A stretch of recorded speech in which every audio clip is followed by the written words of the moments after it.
दोस्तों चैन, मैं हूं शम्स तबरेज और आप देख रहे हैं टाइम्स मेल। ईरान के ऊपर जब से कथित हमला हुआ है इजराइल के जरिए, तब से ही भारत की मीडिया और भारत में मौजूद जो इजराइल के समर्थक अंधभक्त हैं, जो नेतन्याहू को अपना फूफा मानते हैं, उनके यहां तो खुशी का ठिकाना ही नहीं है। बस यूं समझ लीजिए कि पटाखे फोड़ने की देर है, इस हद तक वो खुश हैं। लेकिन अब जो खबर इजरायली मीडिया ने ही जारी कर दिया है, उसके बाद तो अंधभक्तों और अंधभक्तों की जीजा, फूफा, मामा, ताऊ सबकी लंका लग चुकी है।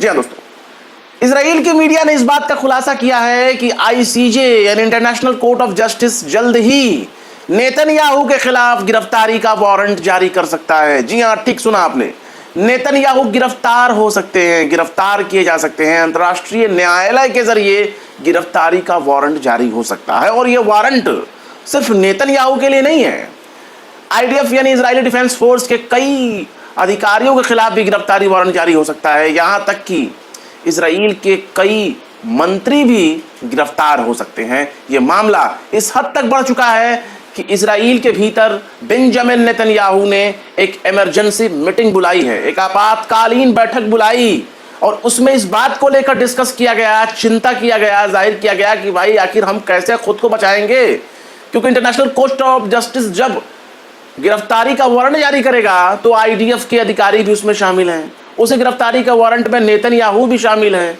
उसे गिरफ्तारी के वारंट में इजराइल के बड़े बड़े मंत्री, संतरी सबके सब शामिल हैं। तो जब ये पूरा का पूरा मंत्रिमंडल, बड़े से बड़े अधिकारी, खुद प्रधानमंत्री बेंजामिन नेतन्याहू, इजराइल के सबसे बड़े तानाशाह जो अब तक बन चुके हैं, अगर यही गिरफ्तार कर लिए जाएंगे तो इजराइल में बचेगा क्या रह जाएगा। इस खबर के आने के बाद से ही पूरे इजराइल में बिल्कुल हड़कंप मचा हुआ है। खास तौर से इजराइल के बड़े बड़े नेता सदमे में हैं कि आखिर उनका होगा क्या, क्योंकि जिस नेतन्याहू के भरोसे वो बड़े बड़े कांड करते हैं, बड़े बड़े नफरती बयान देते हैं, और जो आईडीएफ, जो जायनियों की फौज नेतन्याहू के भरोसे इतना उछल कूद रही है, अगर नेतन्याहू ही अंदर चले जाएंगे तो उनका क्या होगा। वो भी पीछे पीछे अंदर जाएंगे, नेतन्याहू के बड़े बड़े मंत्री पीछे पीछे जाएंगे। और इस खबर के सामने आने के बाद इजराइल में बिल्कुल खौफ का माहौल है। और खौफ, भय, डर, जो भी आप कह लें, यह खबर हम अपनी तरफ से नहीं दे रहे हैं। इजराइल का एक चैनल है, चैनल 12, उसे न्यूज़ 12 भी कहते हैं, हिब्रू का चैनल है, हिब्रू मीडिया है, हिब्रू भाषा में, और उसने ही यह खबर दी है। और यह खबर 2 दिन पहले ही आ गई थी, लेकिन हम इस चीज़ को लेकर कंफर्म नहीं होना चाहते थे, क्योंकि इजरायली मीडिया कभी कभी ऐसी ऐसी खबरें भी दे देती है जो कि फर्जी भी मानी जाती है। लेकिन चूंकि ये खुद इजराइल के खिलाफ मामला था, इसलिए काफ़ी खोजबीन के बाद पता चला कि नहीं भाई, ये खबर बिल्कुल पुख्ता है। अल मायदीन ने भी इसको छापा है, तुर्किश मीडिया टीआरटी वर्ल्ड ने भी इसको छापा है, पैलेस्टाइन क्रॉनिकल ने भी इसको छाप दिया है कि हाँ, नेतन्याहू गिरफ्तार हो सकते हैं, उनके खिलाफ अरेस्ट वारंट जारी हो सकता है और जल्द ही जारी हो सकता है, इसी महीने के आखिर तक जारी हो सकता है। सबसे बड़ी बात यह है कि भारतीय मीडिया ने भी इस खबर को उठा लिया है और उन्होंने भी इस खबर को छापना शुरू कर दिया है। चैनल 12 ने बताया है कि इजराइल में खौफ, सीनियर अफसर, राजनेताओं के खिलाफ गिरफ्तारी वारंट, नेतन्याहू के खिलाफ भी वारंट जारी होगा, ये चैनल 12 बता रहा है। और जो मीटिंग बुलाई गई, इन तमाम मीटिंग में एक चीज ये भी खास रही कि इस मीटिंग के दौरान जर्मनी और ब्रिटेन के फॉरेन मिनिस्टर, उनके सेक्रेटरी भी मौजूद रहे और इस चीज को लेकर गुफ्तगू की गई कि भैया हमको बचाओगे तो कैसे बचाओगे, किस तरह से बचाओगे, आप कैसे हमारी मदद कर सकते हो, हमारी मदद करो, क्योंकि एक बार अगर हमारे खिलाफ वारंट जारी हो गया तब तो गए। वहीं दूसरी तरफ इस मीटिंग के दौरान इजराइल के बड़े बड़े मंत्री शामिल थे, वकीलों की पूरी फौज आ गई थी, समझिए, बड़े बड़े वकील भी वहां मौजूद थे, पूरी वकीलों की टीम वहां मौजूद थी। और उस इमरजेंसी मीटिंग को बंद कमरे में आयोजित किया गया, मतलब कोई जाहिर ना हो पाए, कोई जान ना पाए।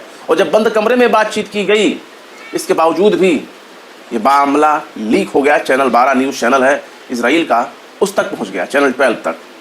और जब उसने खबर प्रसारित किया, उसके बाद से ही इजराइल में सदमे का माहौल है, गम का माहौल है। अभी तक तो ईरान के ऊपर हमले को लेकर के बड़े बड़े दावे किए जा रहे थे, पता चला कि हमला अभी नाकाम हो चुका है। अमेरिका और इजराइल दोनों ही अपनी नाक और अपनी इज्जत बचाने के चक्कर में ईरान के ऊपर एक हमला करना चाहते थे ताकि उनकी इज्जत बनी रहे।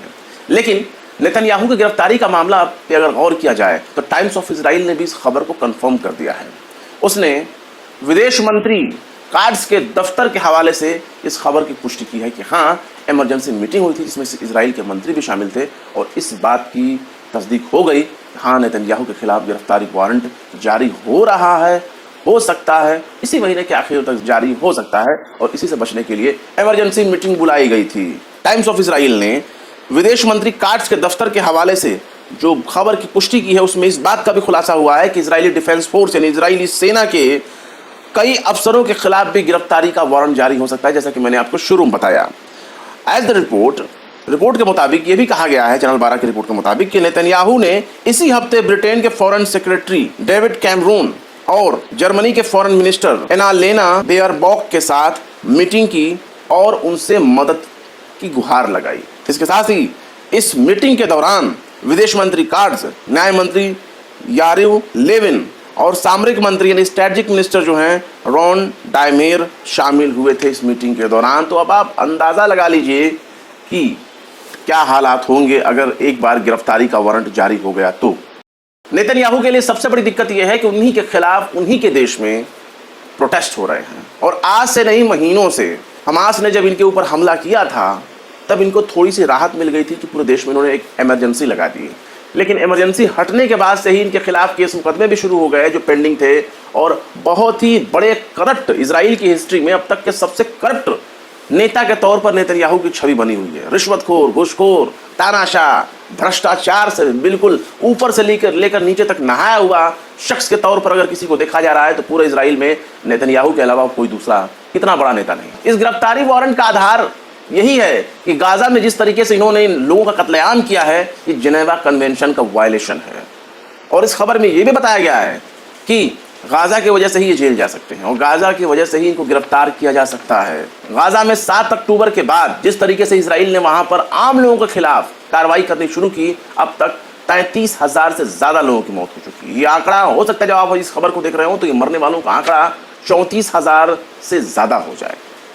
लेकिन सबसे शर्मनाक बात यह है कि अमेरिका बहुत ही बेहयाई के साथ इजराइल के साथ कंधे से कंधे मिलाकर खड़ा है और वो चाहता है कि हर हाल में इजराइल को बचा लिया जाए क्योंकि इजराइल जायनी लॉबी को फॉलो करता है और जायनिस्ट पूरी दुनिया में बड़े बड़े देशों के भीतर मौजूद हैं जो दुनिया के कई देशों को कंट्रोल करते हैं।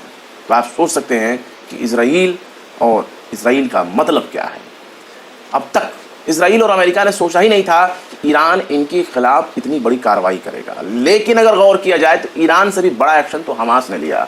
7 अक्टूबर को उसने जिस तरीके से इजराइल के भीतर घुस करके इजराइल की पूरी military force, air defence system सबको नाकाम कर दिया। घंटों तक इजराइल की सेना, इजराइल के बड़े बड़े अधिकारी ये सोचते रहे कि आखिर उनके साथ हो क्या रहा है, वो भी ऐसे देश के साथ जिसके पास मोसाद जैसी दुनिया की टॉप खुफिया एजेंसी मौजूद है, जो दुनिया में कहीं भी किसी के टॉयलेट में भी झांक सकती है कि उसके बकेट में कितना पानी है। और ऐसे मोसाद वाले देश में अगर इस तरह से एक हमास जैसा संगठन इतना बड़ा कांड कर देता है तो इजराइल की खुफिया एजेंसी, इजराइल का आयरन ड्रोम, इजराइल का एयर डिफेंस सिस्टम, इजराइल की खुफिया एजेंसी और इजराइल के हथियारों पर बहुत बड़ा सवाल उठने लगा है। अब यही हालात है कि अमेरिका इनको हथियार दे रहा है और उसी हथियारों के जरिए ये गजा में बमबारी कर रहे हैं, लोगों को मार रहे हैं, लोगों का कत्लेआम कर रहे हैं। फिलहाल इस वीडियो में बस इतना ही, फिर मिलते हैं किसी और वीडियो में एक नई खबर के साथ। शम्स तबरेज को दीजिए इजाजत। जय हिंद। अगर अभी तक आपने हमारे चैनल टाइम्स मेल को सब्सक्राइब नहीं किया है तो जल्दी से सब्सक्राइब कर दें और बेल आइकन भी प्रेस कर दें।